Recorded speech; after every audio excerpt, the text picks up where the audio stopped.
아멘. 여러분, 박물관에 가보신 적 있으십니까? 여러분들이 그런 곳에 가시면은 어떤 식으로 관람을 하시나요? 여러분에게 소개하고 싶은 글이 있습니다. 여러분을 박물관으로 비유해서 한번 들어보세요. 당신은 박물관이다. 어떤 사람은 그저 관심이 없기 때문에 찾아오지 않는다. 어떤 사람은 전체를 보는 건 부담스러워서 1층만 보고 간다. 어떤 사람은 임시 전시 기간에만 찾아오고, 어떤 사람은 모든 층을 보지만 내용을 전혀 배우지 않는다. 전시된 모든 것을 몇 시간씩 깊이 있게 보는 사람은 소수뿐이다. 그리고 그들이 당신을 소중히 할 사람들이다. 여러분, 공감이 되는 글 아닙니까? 나라는 박물관을 찾아오는 사람들의 반응이 이렇게 다릅니다. 뭔가를 깊이 있게 보는 사람, 이게 진짜인 거죠. 깊이 있게 볼 수 있는 사람만이 나를 소중히 여길 수가 있는 거죠. 그런 차원에서 여러분들을 깊이 있게 보는, 여러분을 진정 사랑하고 소중히 여길 사람은 여러분 주변에 얼마나 있다고 생각하시는지요?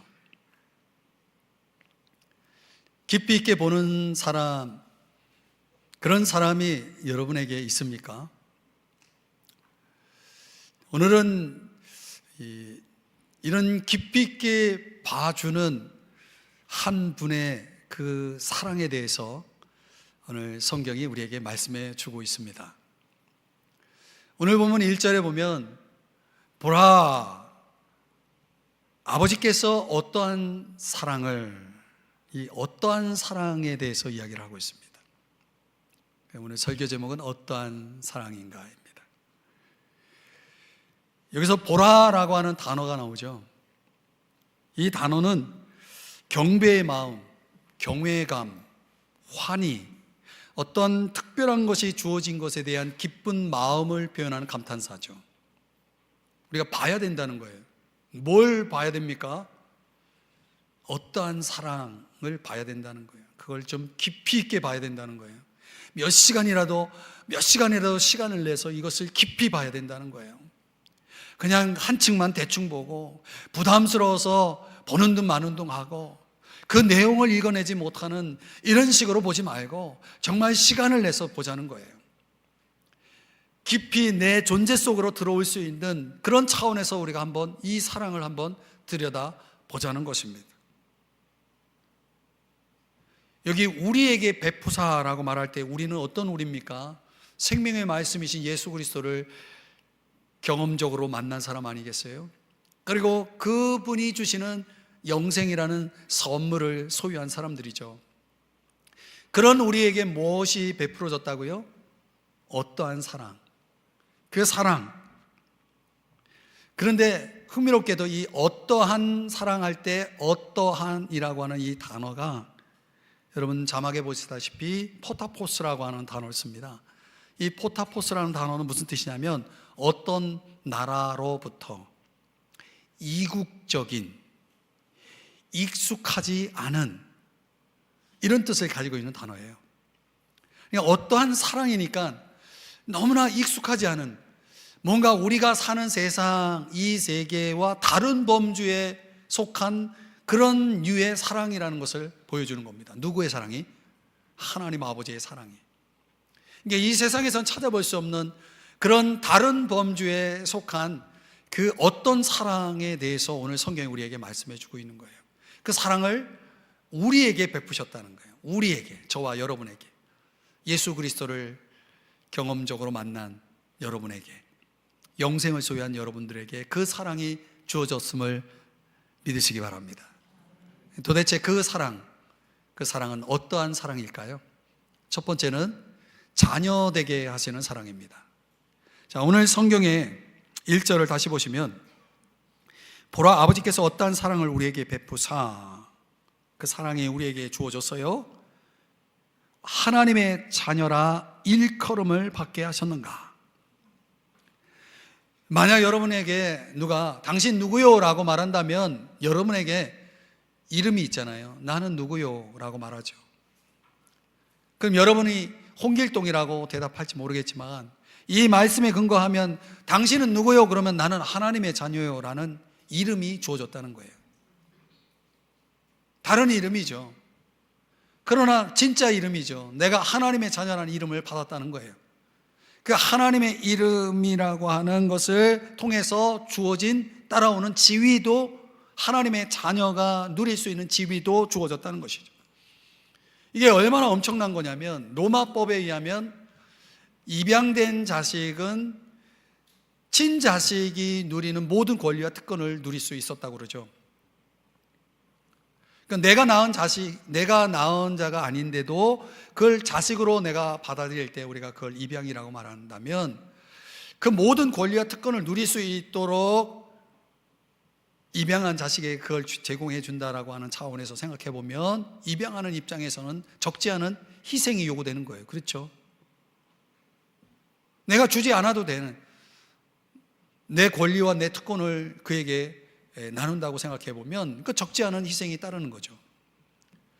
그런 희생을 불사할 수 있는 그런 존재라면은 뭔가 매력적인 뭔가가 있거나 아니면 그 이미 세상을 떠난 그 입양한 자식의 부모와 어떤 특별한 관계가 있거나 마치 다윗과 요나단의 사이에서 요나단이 목숨을 잃었을 때에 그때 요나단의 아들 무비보셋을 다윗이 끔찍하게 자식처럼 대하지 않습니까? 뭔가 그런 관계가 있거나 그렇지 않고서야 내가 그런 희생을 치러가면서 내가 낳은 자식이 아닌 남의 자식을 내가 내 자식으로 삼을 수 있겠습니까? 한번 그걸 우리가 하나님 아버지와 나와의 관계 속에서 한번 적용해 보면 하나님 아버지가 도대체 무엇 때문에 나를 입양해서 하나님 자녀로 삼아 주셨냐는 거예요.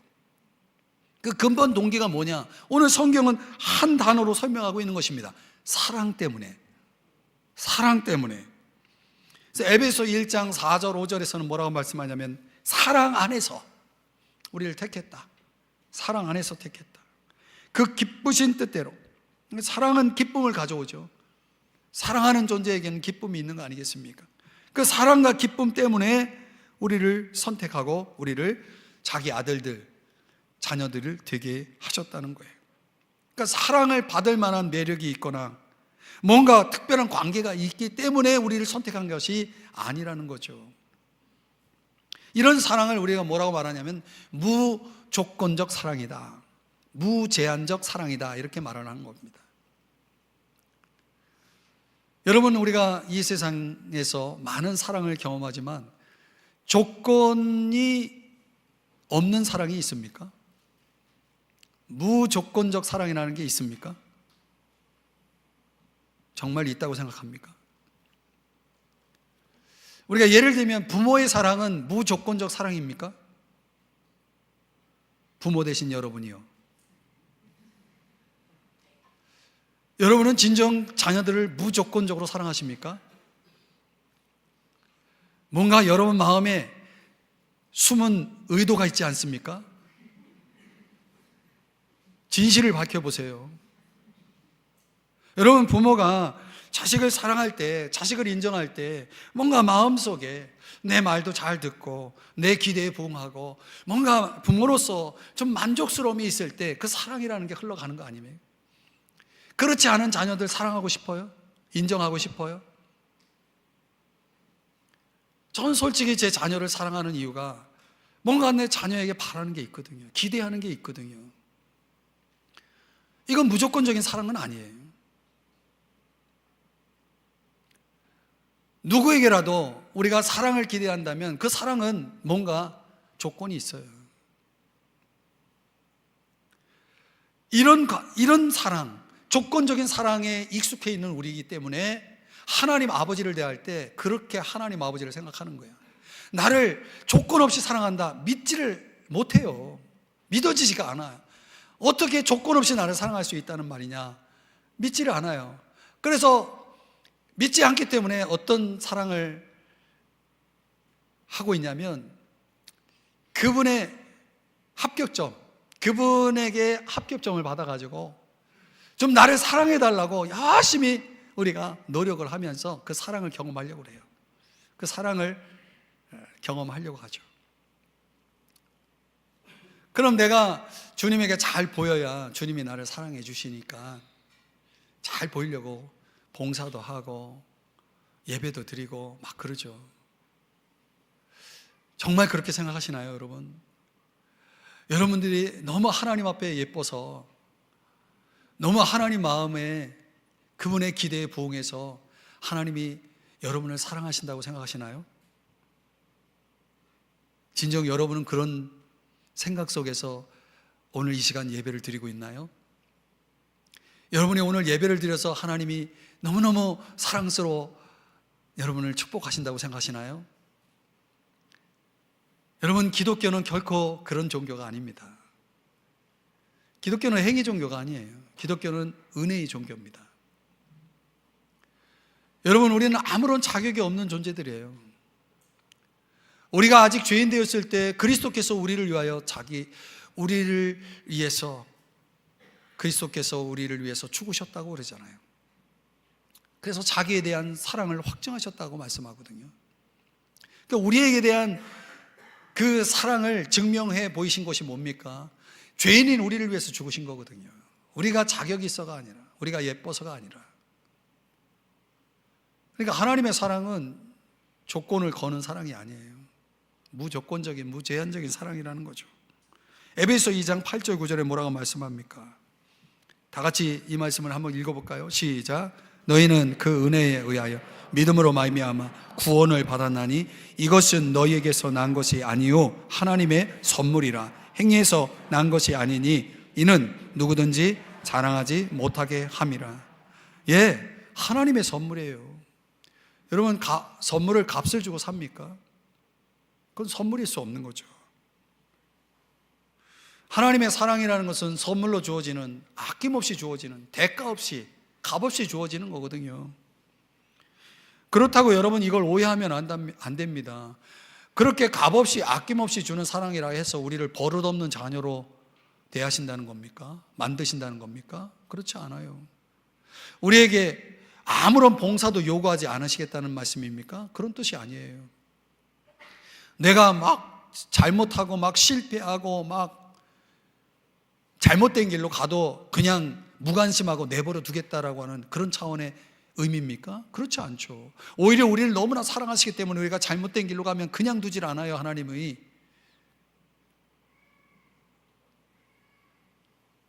사랑하는 여러분,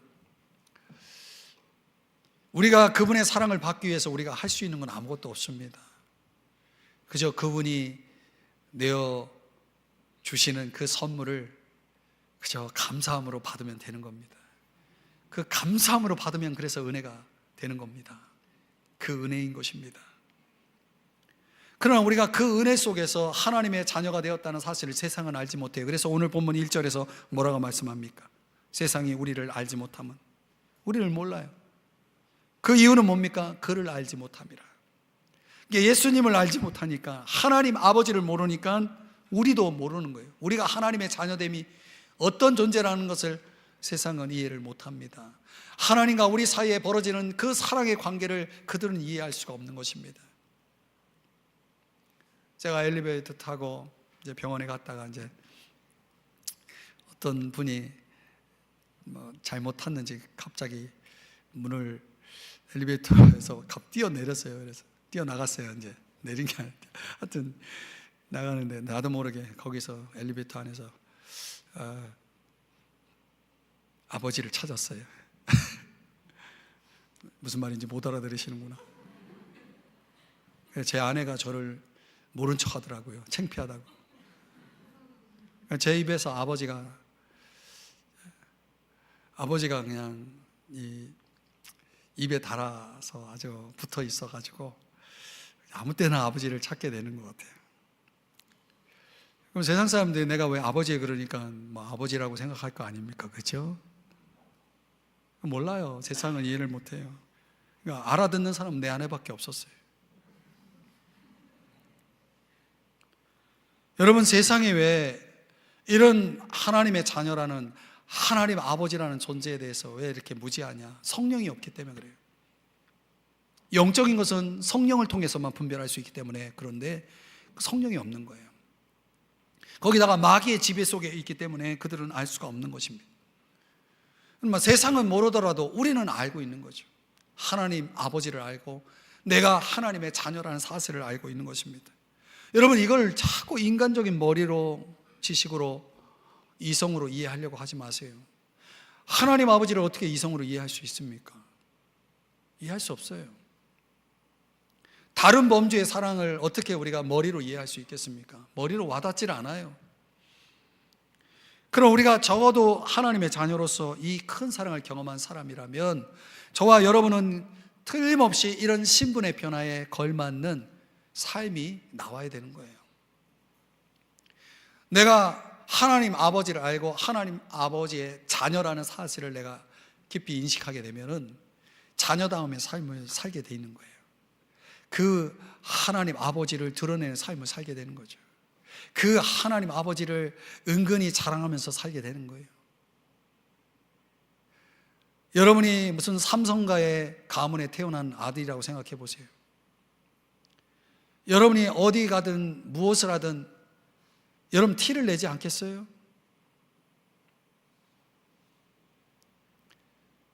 만왕의 왕 만주애가 되시는, 만물의 창조주가 되시는 하나님이 내 아버지가 되는데 그 티를 내야 되는 거 아니에요?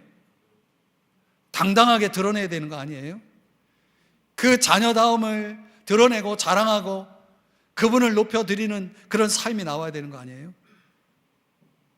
그 하나님 자녀됨의 그 놀라운 신분과 특권을 누리면서 우리는 과연 그 자녀다움의 삶을 살고 있는지를 한번 생각해 보시라는 거예요. 정말 그 큰 사랑을 내가 받았다면, 그 큰 사랑을 내가 알았다면 저와 여러분은 자녀다움의 삶을 살고 있어야 하는 겁니다. 어떠한 사랑입니까? 두 번째는 같아지는 것입니다. 우리를 예수 그리스도와 같아지게 하는 사랑입니다. 하나님 아버지는 우리를 자녀로 삼아 주셨을 뿐만 아니라 오늘 본문 2절에서 이렇게 하신다라고 말씀하고 있습니다. 다 같이 2절을 읽어봅니다. 시작. 사랑하는 자들아, 우리가 지금은 하나님의 자녀라. 장래에 어떻게 될지는 아직 나타나지 아니하였으나 그가 나타나시면 우리가 그와 같을 줄을 아는 것은 그의 참모습 그대로 볼 것이기 때문이니. 아멘. 그러니까 장래에 어떻게 될 것이냐라고 하는 차원에서 그와 같을 줄을 아는 것, 이렇게 표현하고 있죠. 여기 같아진다라고 하는 이 단어 무슨 뜻이냐면 질적으로는 다른 거예요. 그런데 유사한 거예요. 근사한 거죠. 그러니까 우리가 예수님과 같아진다는 뜻은 내가 예수님이 된다는 말이 아니고 예수님과 아주 근사해진다, 유사해진다, 이런 뜻이에요. 예수님을 매우 많이 닮는다, 이런 뜻이죠. 그냥 우리가 예수님을 아무리 닮아도 우린 예수님이 될 수는 없는 거예요. 여전히 피조물인 거죠. 하나님 아버지께서 저와 여러분을 위해서 모든 자녀를 이제 위해서 하시는 일이 뭐냐면 바로 이런 일을 하시는 거예요. 같아지게 하시는 일. 이런 걸 우리는 은혜라고 말하는 거죠. 내가 더 예수님을 닮아갈 수 있다는 것은 이건 은혜예요. 전적인 은혜예요. 그 닮아갈 수 있도록 하기 위해서 주님이, 하나님 아버지께서 우리에게 하시는 일이 뭐냐? 고린도전서 1장 9절을 다 같이 읽어봅니다. 시작. 너희를 불러 그의 아들 예수 그리스도 우리 주와 더불어 교제하게 하시는 하나님은 미쁘시도다. 아멘. 이런 거예요. 우리가 관계를 맺게 된다는 것은 깊이 교제하는 거죠. 교제하면서 어떻게 됩니까? 닮게 되는 거예요. 점진적으로 닮고 성장하는 거죠. 그러나 우리가 이 땅에 사는 동안은 아무리 닮아도 아무리 성장해도 그분처럼, 그분과 근접하게 유사해지는 그런 닮음은 완성될 수가 없어요. 언제 완성되냐면 그가 나타나시면, 이제 2절의 말씀의 핵심이 그거예요. 그가 나타나시면, 다시 말하면 주님이 재림하실 때 우리가 그분을 온전히 완전히 닮는 그런 수준으로 변화된다라고 말씀을 하는 거예요.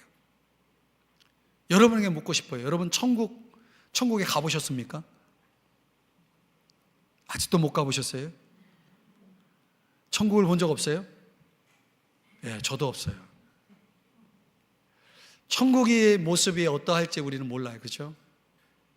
우리가 예수님이 재림하실 때 우리가 어떤 모습으로 변화될지 우리가 성경의 내용을 가지고 우리가 추측해 볼 수는 있겠지만, 상상해 볼 수 있겠지만 실제로 어떤 모습일지는 우리는 몰라요. 그럼 우리가 확실히 아는 건 뭡니까? 오늘 성경이 우리에게 확실히 가르쳐 주는 것은 주님이 반드시 다시 오신다는 거예요. 그리고 그날에 주님이 오시면 저와 여러분이 예수 그리스도와 똑같아진다는 거예요. 그분의 형상, 그분의 인격, 그분의 성품을 완전히 닮은 존재로, 이런 걸 어려운 용어로 영화, glorification이라고 하는데 영화로움을 입게 된다는 거예요. 사랑하는 여러분, 이 세상은 지금 그 시점을 향해서 계속 그 역사의 그 흐름이 지금 계속 그쪽을 향해서 가고 있는 거죠. 주님의 재림의 때를 향해서 점점 다가서는 그런 역사적 순간이, 그 역사적 절정이 지금 우리에게 다가오고 있는 것입니다. 그러니까 우리가 그날을 생각하면서, 그날을 소망하면서, 그날을 바라보면서 이 땅에서 우리가 살고 있어야 된다는 거죠. 예컨대 여러분 영국의 황태자로 여러분이 태어났다고 생각해 보세요. 그러면 영국의 그 황실의 자손으로 태어났다 그러면 여러분 반드시 언젠가는 왕이 되겠죠. 그죠? 그러면 그는 태어난 순간부터 그는 왕으로서 모든 것을 준비하면서 그 삶 전체가 그거에 근거해서 이제 포메이션이 되는 거예요. 그러니까 왕이 될 준비를 하고 있는 거지만 사실 왕인 거예요. 왕으로서 사는 거예요. 왕으로서 존재하는 거예요. 저와 여러분이 똑같은 그런 사람이 되는 겁니다. 왜냐하면 예수 그리스도가 재림하면 하나님 보좌 우편에 계신 그분이 그리스도와 더불어서 저와 여러분이 왕로로 타게 되는 거거든요. 우리는 다 왕자요 공주거든요. 그러니까 사실 우리는 하나님의 자녀가 되는 순간 저와 여러분은 이제 왕자로, 왕이 될 사람으로 태어난 거예요. 그러니까 우리는 지금 우리가 이 땅에서 살고 있는 우리의 삶 전체는 그거에 근거해서 포메이션이 되어야 되는 거예요. 내가 왕이 될 준비를 하고 있어야 되는 거예요. 왕으로서의 포미를 갖추고 살아가야 되는 것입니다. 왕이 될 것에 대한 그 소망을 가지고, 기대를 가지고 준비하면서 살아가야 된다는 거예요. 성경은 이것을 디도서 2장 13절에서는 복스러운 소망이라고 얘기하고 있어요. 여러분에게 묻습니다. 여러분 이 소망이 있습니까?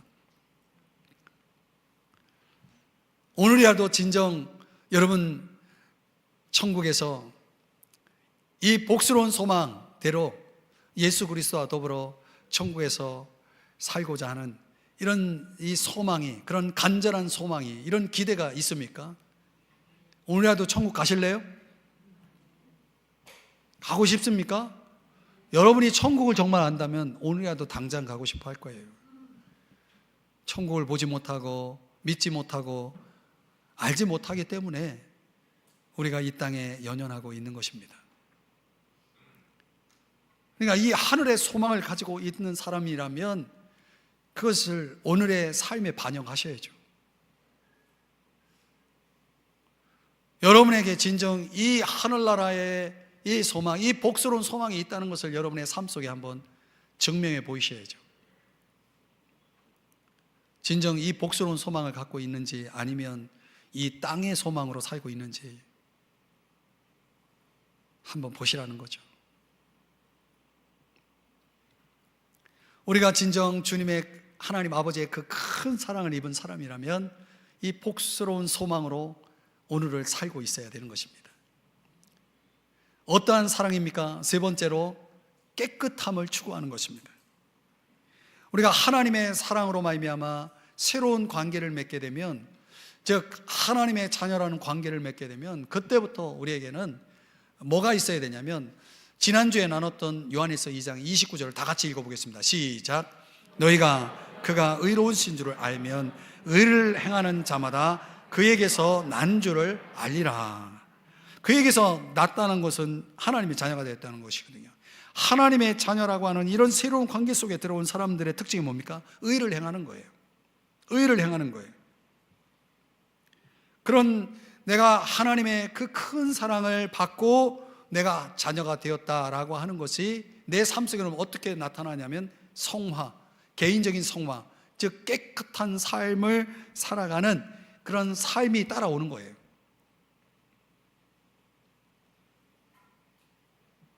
그러니까 미래에 대한 그 소망과 기대가 저와 여러분으로 하여금 예수 그리스도를 중심으로 하게 하고, 그리고 그 주님을 깊이 본받아 살게 하는 그런 깨끗하게 하는 삶을 추구하게 만든다는 거예요.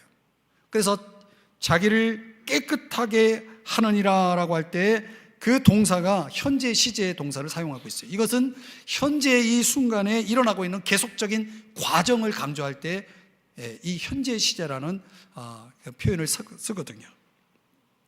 이것은 렌스키가 말한 것처럼 자기 자신을 깨끗하게 하는 일을 멈춘 사람은 그의 마음에서 이 소망을 내던진 것이다. 그러나 우리가 자기 자신을 깨끗하게 하는 일을 멈추고 있다면 내 안에 그 복스러운 소망은 없는 거예요. 주를 향한 소망이 없는 거예요. 땅의 소망만 가지고 살아가는 거죠. 아무리 교회를 다녀도 땅의 소망으로 가득 차 있는 거예요.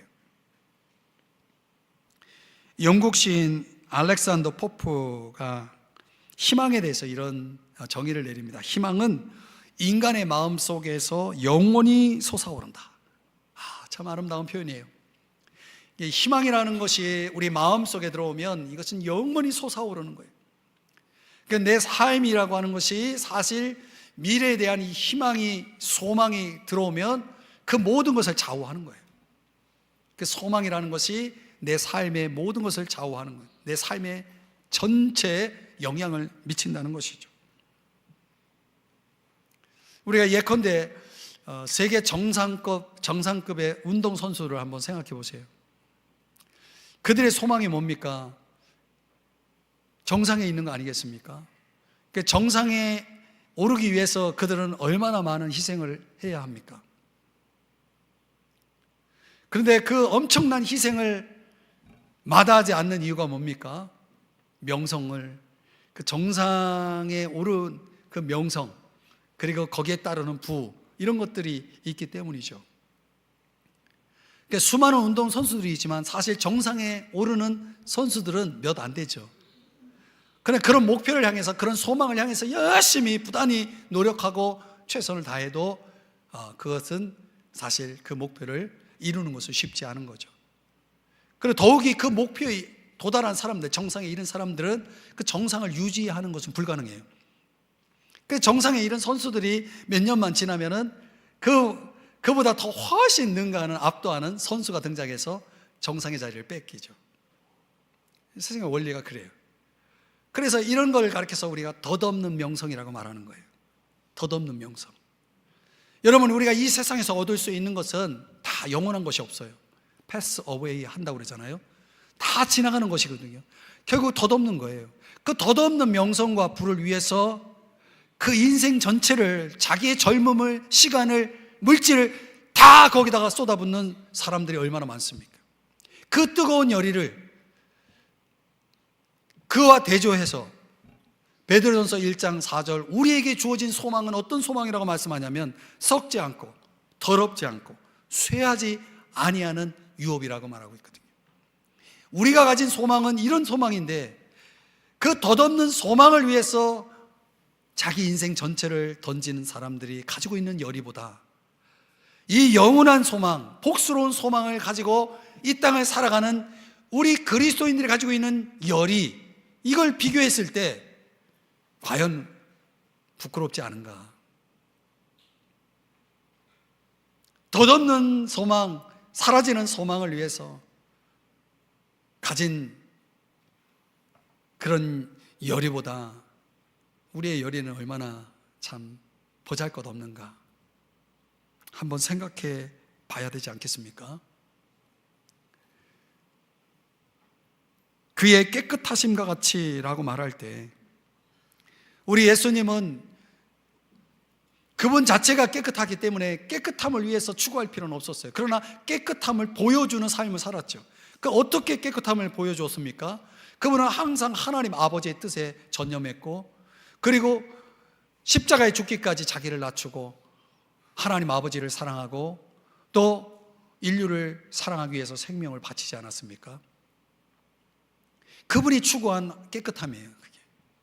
우리는 그의 깨끗하심과 같이 우리도 자기를 깨끗하게 하면서 그분이 보여주셨던 삶을 우리가 추구해 나가는 것이 우리가 깨끗함을 추구하는 방식인 거죠.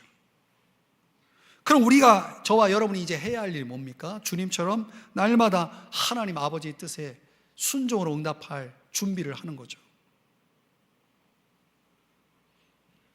그렇게 하고 계시나요? 올해 묵상을 저희 교회가 강조하면서 여러분에게 격언로 교재를, 묵상집을 만들어서 배포하고 있잖아요. 벌써 세 번째 5월, 6월 격언지를 우리가 사용하고 있고, 7월, 8월호를 또 제작한다고 원고가 벌써, 원고를 빨리 보내달라고 연락이 왔어요. 하다 보면은 이제 전체 한 6건이니까 금방 갑니다. 잘하고 계시나요? 이쯤 되면은 벌써 포기한 사람이 있겠죠? 아예 안 한 사람은 수두룩하고. 여러분 정말 소망이 있는 사람입니까? 오늘 저와 여러분이 정말 소망이 있다고 생각하십니까? 소망이 있는 증거가 뭡니까?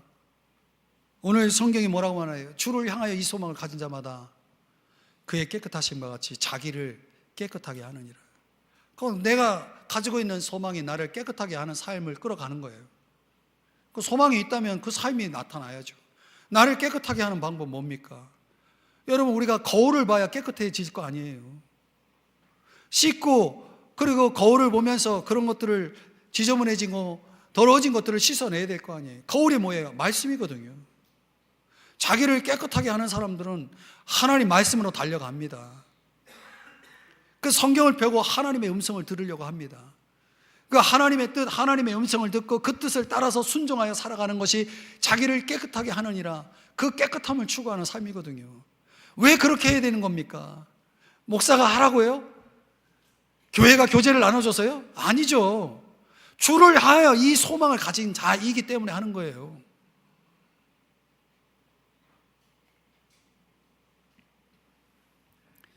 그 길이 아무리 고난이 있을지라도 말이죠, 자기를 쳐서 주님께 복종시키면서 주의 말씀 앞에, 그 말씀의 거울 앞에 나를 보고 끊임없이 나의 더러움을, 나의 죄악됨을 씻어내고 깨끗해지려고 하는 사람들, 이 사람들이 진짜예요. 이 사람들이 진짜 소망이 있는 사람들이고, 이 사람들이 진짜 그리스도인인 것입니다. 여러분, 유명한 그 토마스 하디의 작품 환상의 여인이라는 작품에 보면은 이런 얘기가 나와요. 거기 한 여인의 이야기인데, 그 여인이 어떤 시인의 시를 너무 좋아하는 거예요. 여러분 시 좋아하시는 분이 있죠. 저도 시 되게 좋아하는데, 그 시가 너무 좋으니까 시인도 너무나 사랑스럽고 존경스러운 거예요. 날마다 그 시를 읽고 묵상하고 생각하고 암송하고 하루 종일 그 시를 생각하며 사는 거예요. 행복하죠. 자기가 좋아하는 시를 가지고 살아갈 수 있다는 거. 그리고 이제 그런 가운데 아기를 낳았어요. 이제 결혼한 분이기 때문에 아기를 낳았는데, 글쎄 그 아기가 시인을 닮은 거예요. 그 남편이 오해를 하지 않겠어요? 신기하죠? 근데 이 여인은 한 번도 이 시인을 본 적도 만난 적도 없어요. 이 작품에서 이 여인의 이야기를 하면서 우리에게 어떤 메시지를 던지는 겁니까? 사람의 마음속에 무엇이 들어와 있느냐가, 거기서 모든 게 나오는 거예요. 모든 게 이루어지는 거예요. 내 삶도 내 인격도 내 마음속에 품고 있는 그 시 하나가 그 아기를 만들어내는 것처럼 내 인생을 만들어내고 내 인격을 만들어내고 내 모든 것을 만들어내는 거거든요. 과연 내 속에 그 소망이 있느냐는 거예요. 내 속에 그 말씀이 있느냐는 거예요. 내 속에 그 하나님의 큰 사랑이 들어와 있느냐는 거예요. 오늘 말씀이 저와 여러분에게 그걸 지금 우리에게 도전하고 있는 거예요. 과연 내 안에 그 큰 사랑이, 아버지의 큰 사랑이 들어와 있는가? 그로 인해서 내가 정말 주를 향한 이 소망이 들어있는가? 말씀하고 있는 것입니다. 그렇다면 증명해 보이라는 거예요. 날마다 주의 말씀 앞에 자기를 치고 주님께 순종함으로 깨끗함을 추구하는 삶을 살아보라는 거예요. 그렇게 사시기를 주의 이름으로 축복합니다. 말씀을 정리해 보면 청교도 목사 세뮤얼 크로스맨이라고 하는 사람이 3세기 전 살았던 분이죠. 그분이 부른 노래인데 제가 그냥 번역을 했기 때문에 좀 어색할 수 있는데 한번 들어보세요.